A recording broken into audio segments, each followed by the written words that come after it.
இன்டர்நெட்டில் உருவாக்கப்பட்ட ஒரு உலகத்தில் காசு கொடுத்து அங்கே ஒரு இடத்த வாங்கி அங்கே ஒரு வீடை கட்டி அங்கே நீங்கள் வாழ்ந்தீங்கன்னா எப்படி இருக்கும்? அந்த உலகத்தில் நீங்கள் நினச்ச எல்லா விஷயத்தையுமே உங்களால் செய்ய முடியும். உங்களுக்கு என்ன உருவம் வேணும் அப்படிங்கிறத நீங்கள் முடிவு பண்ணலாம். உங்களால் பறக்க முடியும். உங்களால் எவ்வளோ உயரத்துக்கு வேணால் ஜம்ப் பண்ண முடியும். எவ்வளோ வேகத்தில் வேணால் ஓட முடியும். நீங்கள் நினச்ச மாதிரி இந்த உலகத்தில் உங்களால் வாழ முடியும். நம்ம சயின்ஸ் ஃபிக்ஷனில் மட்டுமே பார்த்துக்கிட்டு இருந்த இந்த விர்ச்சுவல் வேர்ல்டு அப்படிங்கிற ஒரு விஷயத்தை ரியாலிட்டிக்கு கொண்டு வரது தான் இந்த மெட்டாவர்ஸ் அப்படிங்கிற ஒரு டெக்னாலஜி. ஆல்ரெடி நம்மக்கிட்ட விர்ச்சுவல் ரியாலிட்டி விஆர் இருக்குது, ஆகுமெண்டட் ரியாலிட்டி ஏஆர் இருக்குது. பட் இது ரெண்டுத்துலேருந்து இந்த மெட்டாவர்ஸ் எப்படி மாறுபடுது அப்படின்றத நீங்கள் தெரிஞ்சுக்கிட்டாலே இந்த மெட்டாவர்ஸோடைய பொட்டன்ஷியல் என்ன அப்படிங்கிறது நமக்கு புரிஞ்சிடும். ஏன் மக்கள் இதை இந்த அளவுக்கு பேசிக்கிட்டு இருக்காங்க, அப்படி என்னதான் இருக்குது இந்த டெக்னாலஜியில் அப்படிங்கிறத இந்த வீடியோவில் பார்க்க போகிறோம். முக்கியமாக உலகத்தையே மாற்ற போகிற இந்த டெக்னாலஜி மனித குலத்துக்கு வளர்ச்சியை கொடுக்க போதா இல்லை அழிவை கொடுக்க போதா? இது ரெண்டுத்தில் எதுவாக இருந்தாலும் அது எக்ஸ்ட்ரீம் லெவலில் தான் இருக்க போகுது. ஓகே, இப்போ நம்ம சிம்பிளாக இந்த விஆர் ஏஆர் அப்படின்னா என்னன்னு சொல்லி பார்த்துட்டு அதுக்கப்புறமா மெட்டாவர்ஸ்குள்ளார போகலாம். விர்ச்சுவல் ரியாலிட்டி அப்படிங்கிறது வேறு ஒன்றும் கிடையாது. நீங்கள் நிறைய இடத்துல பார்த்துருப்பீங்க இந்த விஆர் கிளாஸ் அப்படிங்கிறது. இந்த கிளாஸை போட்டுக்கிட்டு நீங்கள் பார்க்கும்போது உங்களை சுற்றி இருக்கிற ரியாலிட்டி தெரியாது. ஆல்ரெடி கிரியேட் பண்ணி வச்சிருக்கிற அந்த விர்ச்சுவல் பிளேஸ்க்கு நீங்கள் போயிடுவீங்க. அந்த இடத்துல உங்களால் 360 டிகிரி உங்களால் ரொட்டேட் பண்ணி பார்க்க முடியும். முக்கியமாக அங்கே இருக்கிற விஷயங்கள் எல்லாமே 3Dயில் இருக்கும். அந்த இடத்துல உங்களால் 360 டிகிரி ரியல் வேர்ல்டில் எப்படி சுற்றி பார்க்குறீங்களோ அதே மாதிரி அங்கேயும் பார்க்க முடியும் இந்த விஆர் கிளாஸை போட்டுக்கிட்டு. பட் உங்களால் அங்கே பார்க்க முடியாது. ஓகே, இப்போ இந்த ஆகுமெண்டட் ரியாலிட்டி அப்படின்னா இதே விஆர் கிளாஸாக இருக்கட்டும் இல்லை ஒரு கம்ப்யூட்டர் ஸ்க்ரீனாக இருக்கட்டும்னு வச்சுக்கோங்களேன். இதில் நீங்கள் ரியல் வேர்ல்டையும் சேம் டைமில் பார்க்க முடியும். அந்த ரியல் வேர்ல்டில் ஆல்ரெடி கிரியேட் பண்ணியிருக்கிற 3D மாடலையும் சேர்த்து பார்க்க முடியும். அதாவது நீங்கள் நார்மல் கண்ணால் பார்க்கும்போது அந்த இடத்துல எந்த பொருளுமே இருக்காது. பட் இந்த ஸ்க்ரீனில் பார்க்கும்போது உங்களுக்கு அந்த இடத்துல இந்த 3D மாடல் இருக்கிற மாதிரி உங்களுக்கு தெரியும். கண்டிப்பாக இதை நீங்களும் யூஸ் பண்ணியிருப்பீங்க, இல்லை யூஸ் பண்ணதையாவது நீங்கள் பார்த்துருப்பீங்க. அந்த இன்ஸ்டாகிராம்லேயும் இந்த ஸ்னாப்சாட்லேயும் எஃபெக்ட்ஸ் அண்ட் ஃபில்டர்ஸ் இருக்கு இல்லையா, இதுதான் ஆகுமெண்டட் ரியாலிட்டி டெக்னாலஜி அப்படிங்கிறது. நார்மலாக இருக்கிற உங்கள் ஃபேஸில் ஆல்ரெடி கிரியேட் பண்ண அந்த 3D மாடலை லொக்கேட் பண்ணும் பர்ஃபெக்டாக. நீங்கள் திரும்புகிற பக்கம்லாம் அந்த 3D மாடலும் திரும்பும். இதில் நம்ம யூஸ் பண்ணிக்கிட்டு இருக்கிற எல்லா விஷயங்களுமே ஆகுமெண்டட் ரியாலிட்டி டெக்னாலஜி தான். பட் இந்த மெட்டாவர்ஸ் அப்படிங்கிறது கம்ப்ளீட்டாக 3Dயில் உருவாக்கப்பட்ட ஒரு உலகம். நீங்கள் ரியல் வேர்ல்டில் என்னென்ன பண்ணுறீங்களோ அதே விஷயத்த முழுக்க 3Dயில் உருவாக்கப்பட்ட இந்த உலகத்தில் உங்களுக்காக வடிவமைக்கப்பட்ட உங்களுடைய ஏவியேட்டர் அதை செய்யவங்க. அதாவது 3D வடிவத்தில் இருக்கிற உங்களால் அதை அங்கே பண்ண முடியும். பட் இது விஆர் மாதிரியே தானே இருக்குது, இதில் என்ன ஸ்பெஷலாக இருக்குது அப்படின்னு சொல்லி கேட்டிங்க அப்படின்னா, இந்த மெட்டாவர்ஸ் டெக்னாலஜி அப்படிங்கிறது இப்போ ரொம்ப ஆரம்ப கட்ட காலத்தில் தான் இருக்குது. பட் இது அசுர வேகத்தில் வளரப்போகுது அப்படிங்கிறது உறுதி. ஏன்னா பல $1 மில்லியன் இந்த டெக்னாலஜி மேலே எல்லா பெரிய கம்பெனியும் போட்டிருக்காங்க. ஃபேஸ்புக்காக இருக்கட்டும், கூகுளாக இருக்கட்டும், அமேசானாக இருக்கட்டும், மைக்ரோசாஃப்டாக இருக்கட்டும், எல்லா பெரிய கம்பெனிகளும் இந்த டெக்னாலஜி மேலே ஆயிரக்கணக்கான கோடி டாலர்ஸை போட்டிருக்காங்க. இதில் முக்கியமாக கவனிக்க வேண்டிய விஷயம் என்ன அப்படின்னா, ஃபேஸ்புக் இந்த ப்ராடக்ட்டை நமக்கு ஃப்ரீயாக கொடுக்க போகிறாங்க. ஃபேஸ்புக் மட்டுமே இந்த ப்ராஜெக்ட்காக 75,000 கோடி ரூபாயை இன்வெஸ்ட் பண்ணியிருக்காங்க இந்த டெக்னாலஜி மேலே. அப்போ அவங்களுடைய ப்ராஃபிட் எவ்வளோ பெருசாக இருக்கணும்? கண்டிப்பாக லட்சக்கணக்கான கோடிகளாக தான் இருக்கும். பட் அவங்க இதை ஓப்பன் சோர்ஸாக கொடுக்க போகிறாங்க, அதாவது இலவசமாக கொடுக்க போகிறாங்க. அப்போ அவங்களுடைய ஆக்சுவல் ப்ராடக்டாக எதை கன்சிடர் பண்ணுவாங்கன்னா நம்மளுடைய டேட்டாஸ், நம்மளுடைய ப்ரைவசி எல்லாமே இந்த ப்ராடக்ட்டுக்கு விலையாக நம்ம கொடுக்க போகிறோம். நம்ம ப்ரைவசியை மட்டும் கிடையாது, நம்மளுடைய ஆரோக்கியத்தையும் விலையாக கொடுக்க போகிறோம். சொல்லப்போனால் இந்த ஃபார்மா இண்டஸ்ட்ரி இந்த டெக்னாலஜி மூலிமா பல $1 மில்லியன் சம்பாதிக்க போகிறாங்க. அந்தளவுக்கு நமக்கு வியாதிகளும் வரப்போகுது. நம்மளுடைய quality of life, quality of health, இது ரெண்டுத்தையுமே நம்ம விலையாக கொடுக்க போகிறோம். இதை பற்றி டீட்டெயிலாக நம்ம இந்த வீடியோவோட கடைசியில் பேசுவோம். இப்போ கரண்ட்டாக இந்த டெக்னாலஜி அப்படிங்கிறது ரொம்பவே ஆரம்ப கட்டத்தில் தான் இருக்குது. இது முழுமையாக இம்ப்ளிமெண்ட் பண்ணுறதுக்கு குறைஞ்சது 10 வருஷம் தேவைப்படலாம். பட் இந்த ஆரம்ப கட்டத்திலேயே இது எந்த அளவுக்கு இருக்குது அப்படின்னா, இப்போ நீங்கள் பார்க்குறீங்கல்ல, இந்த சூட்டை நீங்கள் போட்டுக்கிட்டீங்க அப்படின்னா உங்களால் இந்த மெட்டாவர்ஸ் டெக்னாலஜி எக்ஸ்பீரியன்ஸ் பண்ண முடியும். இந்த 2 கேமராவுக்கு நடுவில் நீங்கள் நின்று என்ன மூவ்மெண்ட் பண்ணாலும் இந்த விர்ச்சுவல் வேர்ல்டில் இருக்கிற உங்களுடைய ஏவியேட்டர் அதை அப்படியே பண்ணும். நீங்கள் இந்த உலகத்தில் இருக்கிறீங்க அப்படிங்கிறதையே மறந்துடுவீங்க. நீங்கள் பார்க்குற, கேட்குற, உணர்கிற விஷயங்கள் எல்லாமே ஆல்ரெடி உருவாக்கப்பட்ட இந்த விர்ச்சுவல் வேர்ல்டில் இருந்து தான் உங்களுக்கு வரும். உங்களால் அந்த உலகத்துலேயே வாழ முடியும். இந்த சூட் ஃபுல்லாகவே அங்கங்கே சென்சார்ஸ் இருக்குது. உங்களால் மழையில் நனைஞ்சிங்கன்னா அந்த உணர்ச்சியை உங்களால் உணர முடியும். நீங்கள் வெயிலில் போனீங்கன்னா அந்த சூடை உங்களால் உணர முடியும். நீங்கள் தண்ணியில் குதிச்சிங்கன்னா அந்த விஷயத்தையும் உங்களால் இதில் உணர முடியும். நீங்கள் அந்த விர்ச்சுவல் வேர்ல்டில் எவ்வளோ வேகமாக போகிறீங்களோ அதுக்கு தகுந்த மாதிரி உங்கள் மேலே காற்றடிக்கிற அளவுக்கு கூட இந்த டெக்னாலஜி இப்போவே இருக்குது. பட் இன் ஃப்யூச்சரில் இப்போ நம்ம பார்த்துக்கிட்டு இருக்கிற மாதிரி இந்த மாதிரி பொம்மை மாதிரிலாம் இருக்க போகிறது கிடையாது. இந்த மாதிரி இவ்வளோ பெரிய சூட்டு நம்ம போட்டுக்கிட்டு இருக்க மாட்டோம். இந்த மாதிரி கேமரா முன்னாடி நம்ம நின்று இந்த மாதிரி ஆக்டிவிட்டியெல்லாம் பண்ணணும்னு அவசியமே கிடையாது. ஒரு 10 வருஷத்துக்கு முன்னாடி இருக்கிற வீடியோ கேமுக்கும் இன்றைக்கி ப்ளே ஸ்டேஷனில் இருக்கிற வீடியோ கேமுக்கும் இருக்கிற டிஃப்ரென்ஸ் அப்படிங்கிறது இந்த டெக்னாலஜிலையும் வரப்போகுது. இந்த ஃபியூச்சர் டெக்னாலஜியில் நம்ம பார்க்குற விஷயங்கள் அப்படிங்கிறது அவ்வளோ தத்ரூபமாக வரப்போகுது. உங்கள் முன்னாடி நிற்கிற பர்சனோட முடியில் இருக்கிற ஒரு டீட்டெயிலை கூட உங்களால் அங்கே பார்க்க முடியும். அந்தளவுக்கு ரெண்டரிங் குவாலிட்டி கண்டிப்பாக இம்ப்ரூவ் பண்ணுவாங்க. அதுக்கு மேபி இன்னும் சில காலங்கள் ஆகலாமே தவிர கண்டிப்பாக இந்த விஷயத்தை இந்த டெக்னாலஜி அடையும் அப்படிங்கிறதுல டவுட்டே கிடையாது. இந்த கேமரா மூலயமா மூமெண்ட்டை கேட்ச் பண்ணுறதுக்கு பதிலாக நம்மளுடைய போன்ஸில் நேனோமீட்டர் சைஸில் இருக்கிற சின்ன சென்சார்ஸை நம்ம இம்ப்ளான்ட் பண்ணிக்கலாம். இந்த சிப் நம்மளுடைய மோஷனை ஈஸியாக ட்ராக் பண்ண முடியும். அதுக்கும் மேலே அடுத்த கட்டமாக எலான் மஸ்குடைய ஒரு கம்பெனி நியூரல் லிங்க் அப்படிங்கிற கம்பெனி இந்த சிப்பை ஆல்ரெடி தயாரிக்க ஆரம்பிச்சிட்டாங்க. இந்த சிப்பை உங்கள் மூளையில் இன்ஸ்டால் பண்ணிட்டீங்க அப்படின்னா நீங்கள் உங்கள் மூளையை கம்ப்யூட்டர்ஸோட கனெக்ட் பண்ணிக்க முடியும். இவங்களும் இந்த டெக்னாலஜியில் ரொம்பவே வேகமாக வளர்ந்துக்கிட்டு இருக்காங்க. இன்னும் ஒரு 50 வருஷம் கழிச்சு 100 வருஷம் கழிச்சு இந்த மெட்டாவர்ஸ் அப்படிங்கிற ஒரு டெக்னாலஜி இந்த உலகத்தை சுத்தமாக மாற்ற போகுது அப்படிங்கிறதுல சந்தேகமே கிடையாது. கிட்டத்தட்ட வாலி படத்தில் வர மாதிரி, மேட்ரிக்ஸ் படத்தில் வர மாதிரி நம்ம முழுவதுமாக நம்மளுடைய வாழ்க்கையை இந்த கற்பனை உலகத்தில் விர்ச்சுவல் வேர்ல்டில் வாழ்கிறதுக்கு கூட வாய்ப்புகள் இருக்குது. கம்ப்யூட்டர்ஸ் வரும்போதோ இன்டர்நெட்ஸ் வரும்போதோ இந்த அளவுக்கு ஒன்றும் பெருசாக நடக்கும்லாம் நம்ம எதிர்பார்க்கல. அந்த டெக்னாலஜி வந்த புதுசில் 1990களில் இந்த இன்டர்நெட்டை யூஸ் பண்ணி கம்ப்யூட்டரை யூஸ் பண்ணி ஒரு இடத்துல சேவ் பண்ணியிருக்கிற ஒரு டாக்குமெண்ட்டை நம்மளால் ஓப்பன் பண்ணி படிக்க மட்டும்தான் முடியும். அதுக்கப்புறமா ஃப்ளாஷ், ஜாவா ஸ்கிரிப்ட் இந்த டெக்னாலஜிலாம் அந்த கம்ப்யூட்டர் டெக்னாலஜிக்கு சப்போர்ட் பண்ண ஆரம்பித்ததுக்கு அப்புறமேட்டு தான் அது கூட நம்ம இன்ட்ராக்ட் பண்ண ஆரம்பித்தோம். அதே மாதிரி இந்த டெக்னாலஜியை நாம் ஒரு விஷயத்துக்கு நினச்சிட்டு உருவாக்குறோம். பட் இது எதில் போய் முடியுங்கிறது கண்டிப்பாக நம்மளால் ப்ரெடிக்ட் பண்ணவே முடியாது.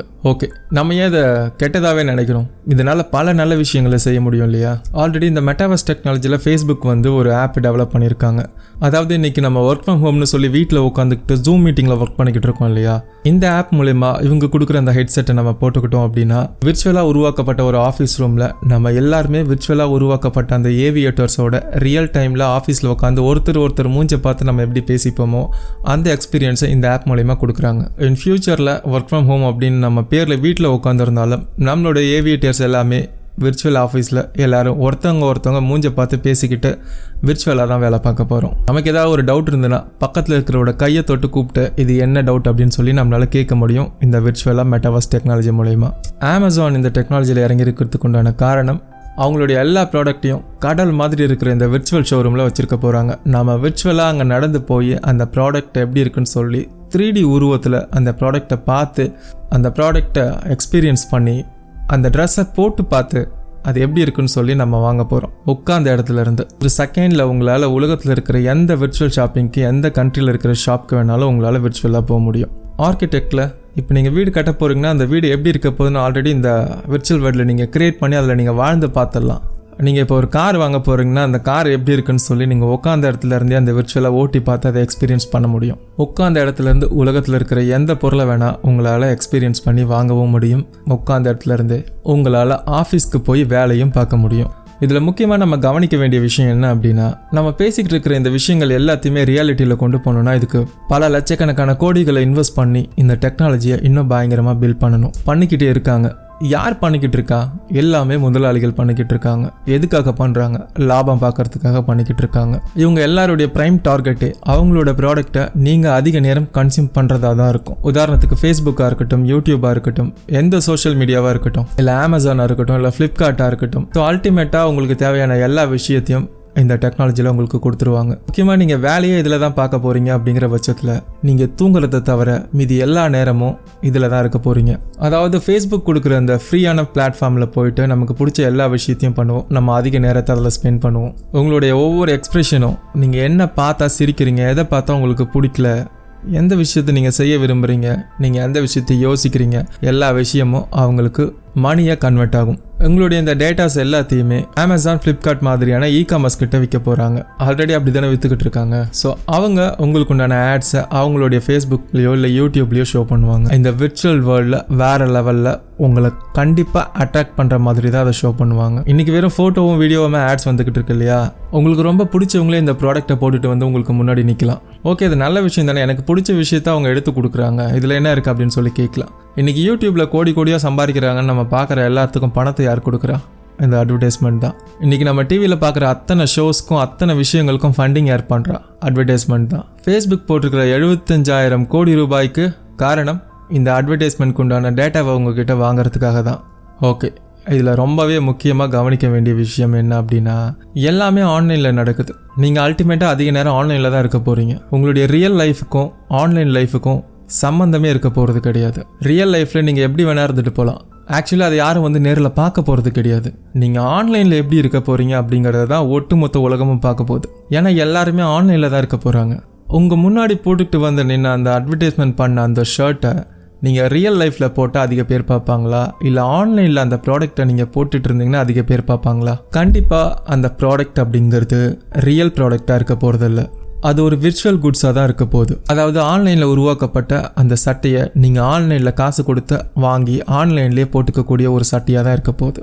இதே மாதிரி தான் எல்லா ப்ராடக்ட்டும் நீங்கள் ஆன்லைனில் மட்டுமே பயன்படுத்துகிற மாதிரியான ப்ராடக்டாக தான் இருக்க போகுது. நீங்கள் ஆஃபீஸ்க்கே போகிறது கிடையாது, விர்ச்சுவலாக தான் ஆஃபீஸ்க்கு போகிறீங்க. அப்படி நீங்கள் விர்ச்சுவலாக ஆஃபீஸ்க்கு போகும்போது உங்களுக்கு பிடிச்ச ஆடியாக இருக்கட்டும், பிஎம்டபிள்யூவாக இருக்கட்டும், ஃபோக்ஸ்வேகனாக இருக்கட்டும், எந்த காராக இருந்தாலும் நீங்கள் விர்ச்சுவலாக வாங்கி அந்த காரில் தான் ஆஃபீஸ்க்கு போகிறீங்க. ஷாப்பிங்கும் ஆன்லைனில் தான் பண்ண போகிறீங்க. அப்புறம் எதுக்கு ரியல் லைஃப்பில் கார் அப்படிங்கிற ஒரு விஷயத்த மேனுஃபேக்சர் பண்ண போகிறாங்க? பல லட்சங்களை கொடுத்து காரை ரியல் லைஃப்பில் வாங்கி வீட்டில் நிறுத்துவாங்களா, இல்லை சில ஆயிரங்களை கொடுத்து காரை ஆன்லைனில் வாங்கி ஆஃபீஸ்க்கு டெய்லி ஆன்லைனில் காரில் போவாங்களா? நம்ம மெட்டாவர்ஸில் டிசைன் பண்ணுற வீடை எதுக்கு ரியலில் கட்டிக்கிட்டு இருக்கணும்? அதை எத்தனை பேர் பார்க்க போகிறாங்க? இந்த வீடியோட ஆரம்பத்தில் சொன்னேன் பார்த்தீங்களா, இன்டர்நெட்டில் உருவாக்கப்பட்ட ஒரு உலகத்தில் காசு கொடுத்து அங்கே ஒரு இடத்த வாங்கி அங்கே ஒரு வீடை கட்டி அங்கே நீங்கள் வாழ்ந்தீங்கன்னா எப்படி இருக்கும்? அந்த உலகத்தில் நீங்கள் நினச்ச எல்லா விஷயத்தையுமே உங்களால் செய்ய முடியும். ஸோ எல்லா விஷயத்தையும் நீங்கள் விர்ச்சுவல் லைஃப்லேயே வாழ்ந்துக்கிட்டு இருக்கும் போது ரியல் லைஃப்க்கு இம்பார்ட்டன்ஸ் கொடுக்க போகிறதில்ல. நீங்கள் நாள் முழுக்க இந்த விர்ச்சுவல் உலகத்தில் இருந்துட்டு நைட்டு தூங்கும் போது அதுலேருந்து வெளியே வந்து உங்கள் மூஞ்சை நீங்கள் கண்ணாடியில் பார்க்கும்போது உங்களையே உங்களுக்கு பிடிக்காம போகிறதுக்கு கூட வாய்ப்புகள் நிறையா இருக்குது. ஏன்னா உங்களுடைய நிஜ வாழ்க்கைக்கும் உங்களுடைய இந்த விர்ச்சுவல் வாழ்க்கைக்கும் இருக்கிற தொலைவு அப்படிங்கிறது ரொம்பவே தூரமாக இருக்கும். உங்களுக்கு இந்த ரியாலிட்டியை விட அந்த விர்ச்சுவல் உலகம் தான் ரொம்ப பிடிச்ச விஷயமா இருக்கும்.